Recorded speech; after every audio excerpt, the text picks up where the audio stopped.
जय हिंद साथियों, स्वागत है आपका अपने YouTube चैनल अभ्यास गंगा में। आज का हमारा टॉपिक है सामान्य हिंदी। आज हम लोग सामान्य हिंदी का प्रैक्टिस नंबर 17 सॉल्व करेंगे। इससे पहले हम लोगों ने 16 प्रैक्टिस सेट सॉल्व कर लिया है, उसे आप लोग जाके देख सकते हैं। तो चलिए क्लास को स्टार्ट करते हैं।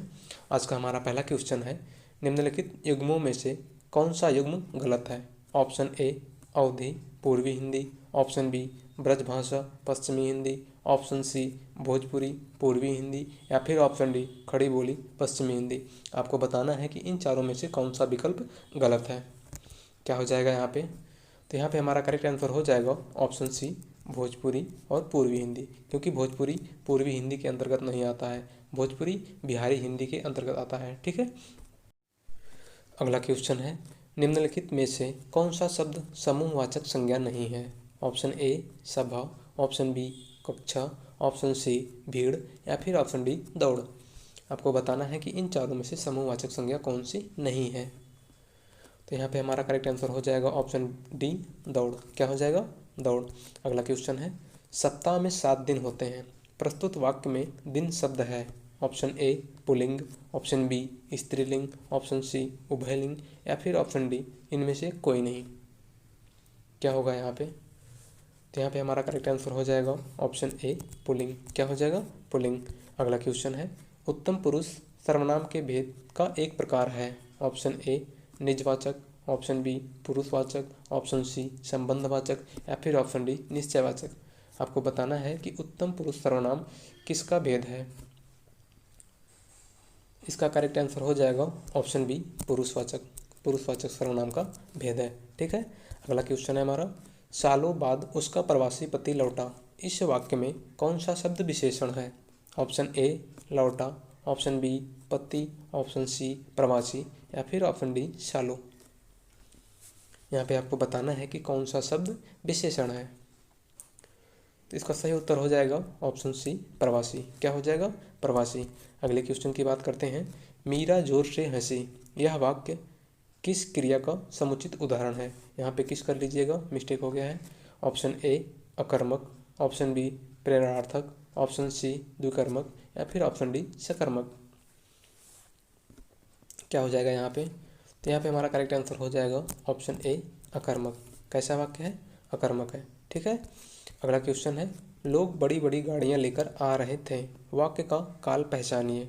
ऑप्शन ए अपूर्ण वर्तमान काल, ऑप्शन बी अपूर्ण भूतकाल, ऑप्शन सी सामान्य भविष्यत या फिर ऑप्शन डी सामान्य भूतकाल। आपको बताना है कि इस वाक्य में कौन सा काल है।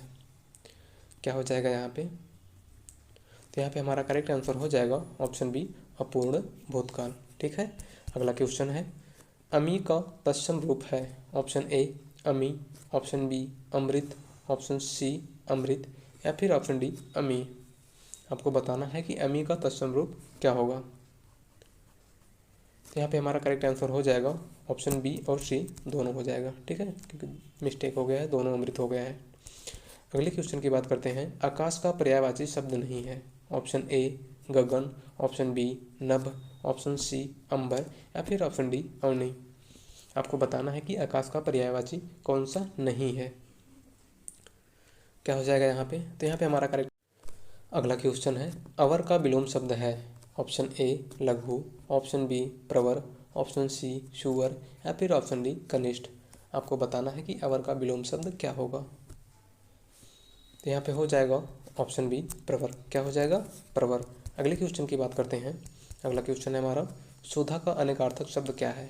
ऑप्शन ए बादल बिजली, ऑप्शन बी अमृत पानी, ऑप्शन सी प्राण प्रियतम या फिर ऑप्शन डी सेना शक्ति। आपको बताना है कि सुधा का अनेकार्थी शब्द क्या होगा। क्या हो जाएगा यहाँ पे? तो यहाँ पे हमारा करेक्ट आंसर हो जाएगा ऑप्शन बी अमृत और पानी। अगला क्वेश्चन है, जिसकी पहले से कोई आशा ना हो के लिए एक शब्द है। ऑप्शन ए अप्रत्याशित, ऑप्शन बी आशातीत, ऑप्शन सी आशाजनक या फिर ऑप्शन डी प्रत्याशित। क्या हो जाएगा यहाँ पे? तो यहाँ पे हमारा करेक्ट आंसर हो जाएगा ऑप्शन ए अप्रत्याशित। क्या हो जाएगा? अप्रत्याशित। अगले क्वेश्चन की बात करते हैं, सिर फिर जाना का अभिप्राय है। ऑप्शन ए चक्कर आ जाना, ऑप्शन बी बुद्धि ठिकाने में ना रहना, ऑप्शन सी सर दर्द हो जाना या फिर ऑप्शन डी पीछे मुड़कर देखने लगना। क्या होगा? तो यहाँ पे हमारा करेक्ट आंसर हो जाएगा ऑप्शन बी, बुद्धि ठिकाने में ना रहना। ठीक है, अगले क्वेश्चन की बात करते हैं। काला अक्षर भैंस बराबर लोकोक्ति का सही अर्थ है। ऑप्शन ए, पढ़ा लिखा ना होना। ऑप्शन बी, पढ़ा लिखा होना। ऑप्शन सी, विद्वान होना। या फिर ऑप्शन डी, मूर्खता करना। आपको बताना है कि इस लोकोक्ति का सही अर्थ क्या होगा। तो यहाँ पे हमारा करेक्ट आंसर हो जाएगा ऑप्शन ए, पढ़ा लिखा ना होना। ठीक है, अगले क्वेश्चन की बात करते हैं। श्वेत और स्वेद का अर्थ है। ऑप्शन ए, स्वच्छ और पसीना। ऑप्शन बी, सफ़ेद और पसीना। ऑप्शन सी, सफ़ेद और रक्त। या फिर ऑप्शन डी, चांदनी और सफ़ेद। आपको बताना है श्वेत और स्वेद का क्या अर्थ होता है। तो यहाँ पे हमारा करेक्ट आंसर हो जाएगा ऑप्शन बी, सफ़ेद और पसीना। अगले क्वेश्चन की बात करते हैं। धड़ाक में प्रत्यय है। ऑप्शन ए, अक प्रत्यय। ऑप्शन बी, आक प्रत्यय। ऑप्शन सी, अप प्रत्यय। या फिर ऑप्शन डी, ओक प्रत्यय। कौन सा प्रत्यय होगा यहाँ पे? तो यहाँ पे ऑप्शन बी हो जाएगा। क्या हो जाएगा? Option B. अगले क्वेश्चन की बात करते हैं। सख्यागमन का सही संधि विच्छेद है। ऑप्शन ए, सखी धन आगमन। ऑप्शन बी, सखी धन आगमन। ऑप्शन सी, सखी धन गमन। या फिर ऑप्शन डी, संख्या धन गमन। आपको बताना है कि इसका सही संधि विच्छेद क्या होगा। क्या हो जाएगा यहाँ पे? तो यहाँ पे हमारा करेक्ट आंसर हो जाएगा ऑप्शन ए, सखी धन आगमन। ठीक है, अगला क्वेश्चन है। देशभक्ति में कौन सा समास है? ऑप्शन ए, अव्ययी भाव। ऑप्शन बी, तत्पुरुष। ऑप्शन सी, बहुव्रीहि। या फिर ऑप्शन डी, द्वंद्व। तो यहाँ पे हमारा करेक्ट आंसर हो जाएगा ऑप्शन बी, तत्पुरुष समास। कौन सा समास है? तत्पुरुष समास है। अगले क्वेश्चन की बात करते हैं। निम्न में से मिश्रित वाक्य है। ऑप्शन ए, वर्षा हो रही है। ऑप्शन बी, मैं पढ़ता हूँ और वह खेलता है। ऑप्शन सी, सुधीर पढ़ता है। ऑप्शन डी, मैंने सुना है कि नीना पास हो गई है। आपको बताना है कि इनमें से मिश्र वाक्य कौन सा है। तो इसका सही उत्तर हो जाएगा ऑप्शन डी, मैंने सुना है कि नीना पास हो गई है।